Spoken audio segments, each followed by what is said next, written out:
MIM నేత అక్బరుద్దీన్ ఓవైసీపై కేంద్ర మంత్రి బండి సంజయ్ సంచలన వ్యాఖ్యలు చేశారు. ఆదివారం భాగ్యలక్ష్మి అమ్మవారిని దర్శించుకున్న అనంతరం బండి మీడియాతో మాట్లాడారు. ఎంఐఎం గోడ మీద పిల్లి పార్టీ అని ఎద్దేవా చేశారు. ఎవరు అధికారంలోకి వస్తే వారి పక్కన చేరతారన్నారు. అక్బరుద్దీన్ సీఎం రేవంత్ రెడ్డి అన్నదమ్ములు అయ్యారని సెటైర్లు వేశారు. అక్బరుద్దీన్ డిప్యూటీ సీఎం చేస్తానని సీఎం రేవంత్ రెడ్డి అన్నారని, దమ్ముంటే కొడంగల్ నుంచి అక్బరుద్దీన్ ఓవైసీని బరిలో ఉంచాలని డిమాండ్ చేశారు. ఆ స్థానంలో పోటీ చేయిస్తే అక్కడ ఒక్కో బీజేపీ కార్యకర్తను ఒక్కో ఇంటికి ఇన్ఛార్జిగా నియమించి డిపాజిట్ రాకుండా చేస్తామని సవాల్ విసిరారు.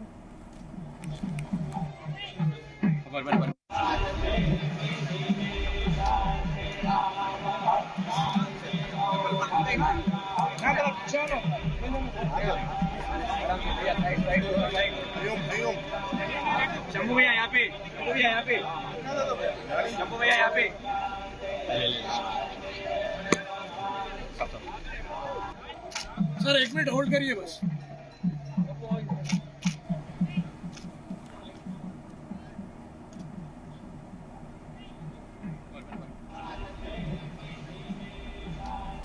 పండుగలను పాత బస్తీలో జరుపుకునే పరిస్థితి లేదని కొంతమంది హిందూ భక్తులు ఆవేదన చెందుతున్నారని తెలిపారు. రాబోయేది బీజేపీ ప్రభుత్వమే అని, పాత బస్తీలో కూడా గల్లీ గల్లీలో మన పండుగ జరుగుతుందన్నారు. ఇప్పుడు ఉన్న ప్రభుత్వం హిందువుల పండుగలను కాపాడడం లేదని మండిపడ్డారు. హైదరాబాద్ లో బోనాల పండుగకు ప్రభుత్వం 5 లక్షలు మాత్రమే ఇచ్చిందని, 33 కోట్లు రంజాన్ పండుగకు ఇచ్చారని బండి సీరియస్ అయ్యారు. హిందువులేమైనా బిచ్చగాళ్ల అంటూ బండి సంజయ్ మండిపడ్డారు. ఇక రాష్ట్రంలో బీజేపీ అధికారంలోకి రాగానే భాగ్యలక్ష్మి అమ్మవారి టెంపుల్ ని గోల్డెన్ టెంపుల్ గా మారుస్తామని హామీ ఇచ్చారు. హిందువుల తరపున తాను పక్కా మాట్లాడుతా అన్నారు. అలానే వేరే మతానికి వ్యతిరేకం కాదన్నారు. ప్రభుత్వం అన్ని మతాలను సమానంగా చూడాలని బండి కోరారు.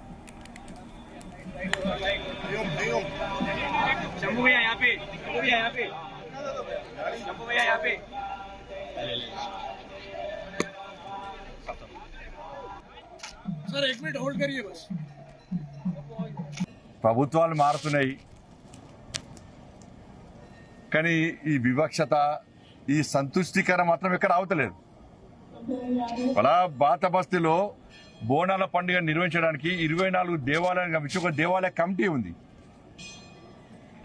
ఇవాళ కేవలము 8 దేవాలయాల పేరుతోని 5 లక్షల రూపాయలు ఇచ్చింది ప్రభుత్వం. 5 లక్షలు, 5 लाख 5 lakhs ప్రభుత్వం చాలా గొప్పగా ఇచ్చింది. 5 లక్షల రూపాయలు పిచ్చమెత్తుంది.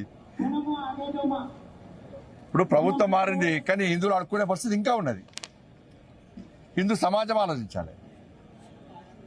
బోనాల పండుగకు వచ్చి పేపర్లకు ఫోజులు ఇచ్చి ఘనంగా చెప్పుకోవడం కాదు, ఆ తల్లికి, ఆ తల్లి సేవలో ఉన్న సమాజానికి ఏ విధంగా సౌకర్యాలు కల్పిస్తున్నాం, ఏ విధంగా భక్తులందరూ ఘనంగా నిర్వహించే అవకాశం కల్పిస్తామని చెప్పి పాలకుల మనసుకు తెలిసి ఉండాలి.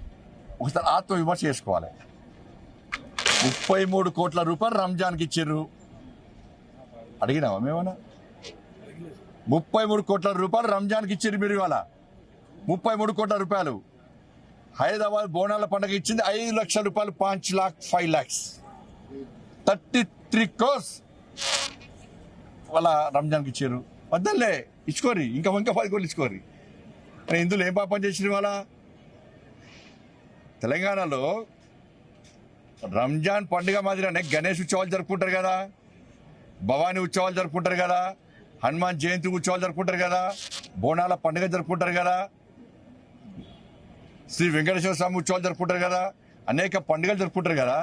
ఇచ్చింది ఎంత? చిప్ప చేతికిచ్చింది. వాళ్ళ అడుక్కునే పరిస్థితి. ప్రభుత్వాలు మారుతున్నాయి,